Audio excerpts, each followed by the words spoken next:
माननीय मोदी जी नमस्कार। वैसे मन तो नहीं चाहता था कि आपको माननीय कहूँ, लेकिन जनता जनार्दन ने आपको इस गरिमामय पद पे बिठाया है, इसलिए कह दिया। क्योंकि माननीय उस व्यक्ति को कहा जाना चाहिए जो सम्मानजनक कार्य करे और व्यवहार करे। आप अपने दिल पर हाथ रखकर स्वयं से पूछिए कि क्या आपने अपने पड़ोसी देश नेपाल के साथ सम्मानजनक व्यवहार किया है। मोदी जी, जब आप पहली बार भारत के प्रधानमंत्री बने थे तो बहुत ही प्रसन्नता हुई थी कि चलो एक चाय वाले प्रधानमंत्री बने हैं तो गरीब, मजदूर और कमजोर के पक्ष में काम करेंगे। लेकिन आप तो सत्ता और पावर में आते ही हिटलर का भी बाप बन गए।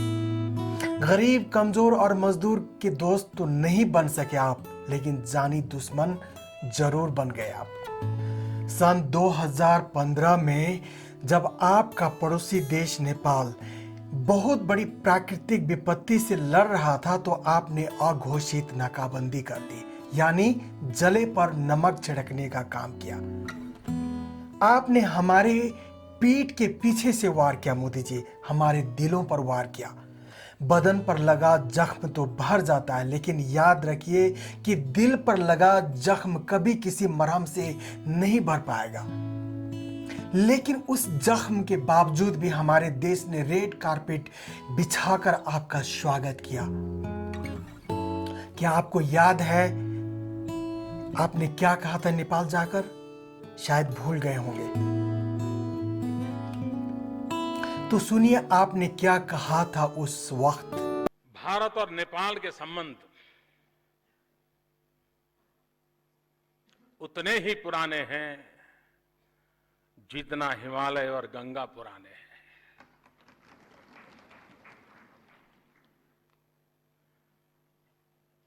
और इसलिए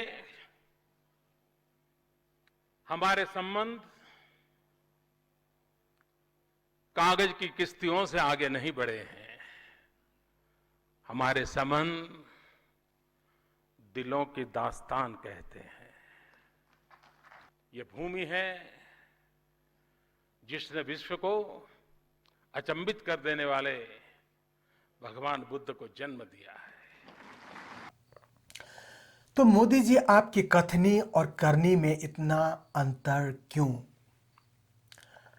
आपके पास इतना बड़ा भूभाग है, लेकिन फिर भी आप अपने छोटे और कमजोर पड़ोसी की भूभाग को चारों तरफ से इस तरह से नोच और चिथोड़ रहे हैं जैसे कि एक भेड़िया घायल और कमजोर मिर्ग को करता है, या ठीक वैसे ही जैसे कि एक घायल सिंह पर भेड़िए और लोमड़ी आक्रमण करके उसका मांस नोच कर खाता है।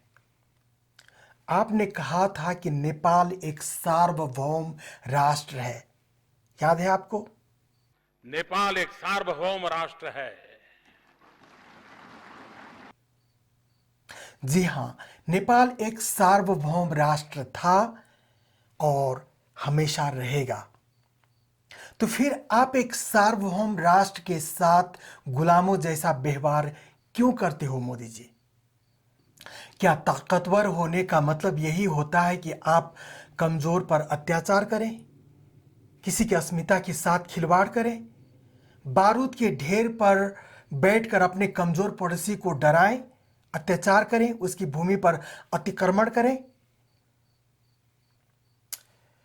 मोदी जी, भारत ने न सिर्फ लिपुलेख और लिम्पियाधुरा पर अतिक्रमण किया है, बल्कि पूरब से लेकर पश्चिम तक कई जगहों पर आपने हमारी भूमि पर अनाधिकृत कब्जा जमाया हुआ है। परमाणु बम बना लेने से या अपने पड़ोसी की भूमि कब्जा करके कोई मुल्क विशाल नहीं हो जाता। जरा सोचिए कि ये कितना नीच हरकत है आपका और आपकी देश की।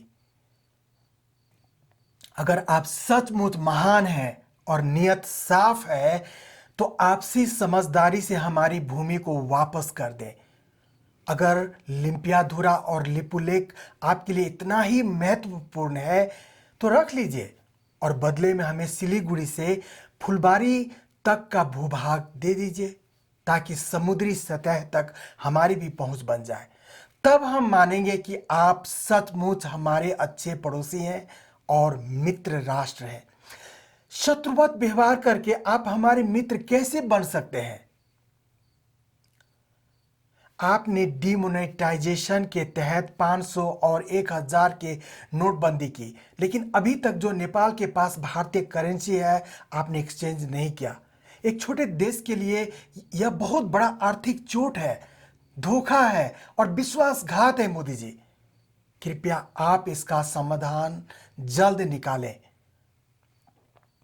आप और आपकी पार्टी नारा तो जय श्री राम का लगाती है, लेकिन काम और व्यवहार रावण जैसा करते हैं, यानी मुंह में राम राम और बगल में छुरा। कहावत है, घर फूटे और गंवार लूटे। नेपाल और भारत का रिश्ता सदियों पुराना और मजबूत भी रहा है। अगर आप इसे नहीं निभा सकते तो इससे ना आपका कोई लाभ होगा ना हमारा, लेकिन बीच में कोई और इसका फायदा उठा ले जाएगा। तो इसे हमें समझने की जरूरत है, संभालने की जरूरत है। आपसे विनम्र अनुरोध है कि आप पड़ोसी हैं और एक अच्छे पड़ोसी की तरह हमारे साथ बर्ताव करें। नेपाल कभी किसी का गुलाम नहीं रहा है और हमें गुलामी से सख्त नफरत है, इसलिए हमारे साथ प्लीज गुलामों जैसा व्यवहार न करें तो बेहतर होगा। हम गरीब जरूर हैं, लेकिन हम स्वाभिमानी हैं।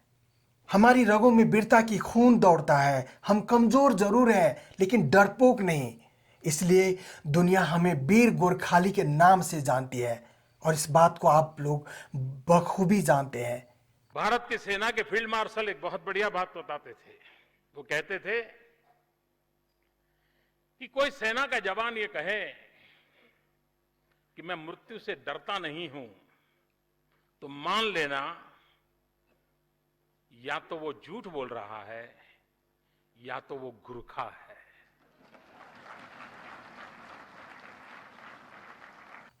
हम मेहनत करके अपना रोजी रोटी कमाने वाले लोग हैं, लेकिन भीख नहीं मांगते। हम नेपाली आपकी घरों की चौकीदारी करते हैं और आप हमें बहादुर और चौकीदार कहते हो।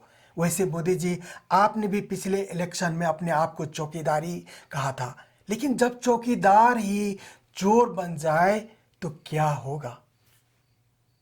हम वही नेपाली हैं मोदी जी, जो आपकी सरहदों की रक्षा के लिए अपनी जान देते हैं। हिंदुस्तान ने वो कोई लड़ाई जीती नहीं है जिस जीत के साथ किसी नेपाली का रक्त न बहा हो।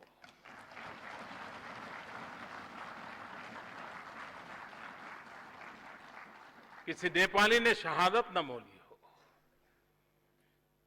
भारत के स्वाभिमान के लिए, भारत की रक्षा के लिए नेपाल का बहादुर मरने मटने के लिए कभी पीछे नहीं रहा। भारत के लिए जीने मरने वाले उन बहादुर नेपालियों को मैं आज नमन करना चाहता हूं। लेकिन बदले में आप हमारी मातृभूमि की चीरहरण करते हो, नाकाबंदी करते हो हम पर। ऐसी बात नहीं है कि सिर्फ नेपाली लोग ही जाते हैं भारत में काम करने के लिए, बल्कि बहुत सारे भारतीय लोग भी नेपाल में बड़े व्यापार से लेकर चना, चटपट, फल फूल और सब्जी भाजी तक बेचने का काम करते हैं। और आप लोगों की सियासती खेल में दोनों देशों की मेहनत और मजदूरी करने वाले लोग सबसे ज्यादा प्रभावित होता है। प्लीज हमारे रिश्तों में दरार मत डालिए, हमारे दिलों को मत बांटिए। हम मिलजुल कर रहना चाहते हैं। मोदी जी, आप भारत को विश्व गुरु बनाना चाहते हो और स्वयं को वर्ल्ड लीडर, लेकिन जो देश और जो राजनेता अपने पड़ोसी को खुश न रख सके, वो कैसे विश्व गुरु बनने का सपना देख सकता है? जरा सोचिए। मोदी जी, हमसे हमारी पहचान को मत छीनिए। हमारी मातृभूमि की अस्मिता के साथ छेड़छाड़ मत कीजिए, खिलवाड़ मत कीजिए। सीमा अतिक्रमण को शीघ्र बंद कीजिए और अतिक्रमित भूमि को जल्द हमें लौटाइए, वरना हम दुनिया के सामने आपका ये घिनौना चेहरा बेनकाब करने पर मजबूर हो जाएंगे। अरे किसी को इतना भी मत डराओ कि उसके अंदर की डर ही खत्म हो जाए और वो लड़ाई पर उतर आए आपसे। अब ये मत समझना कि हमारी लड़ाई बम और बारूद से होगी, बल्कि ये सिद्धांत और स्वाभिमान की लड़ाई है और हम विचार और तर्क से शांतिपूर्वक मरते दम तक लड़ेंगे जब तक आप हमारी भूमि को वापस नहीं कर दोगे। ठीक उसी तरह से जिस तरह से गांधी जी ने अंग्रेजों से लड़ी थी। याद रखिए कि घमंड और अहंकार से आज तक किसी का लाभ नहीं हुआ है, लेकिन पतन जरूर हुआ है। चाहे वो रावण हो या सद्दाम हुसैन या कर्नल गद्दाफी या ओसामा बिन लादेन। भारत के न्याय प्रेमी और तमाम बुद्धिजीवी लोगों से भी आग्रह है कि आप नेपाल की भूमि वापस दिलाने में आवाज उठाएं और अपने पड़ोसी देश का साथ दें, न्याय का साथ दें।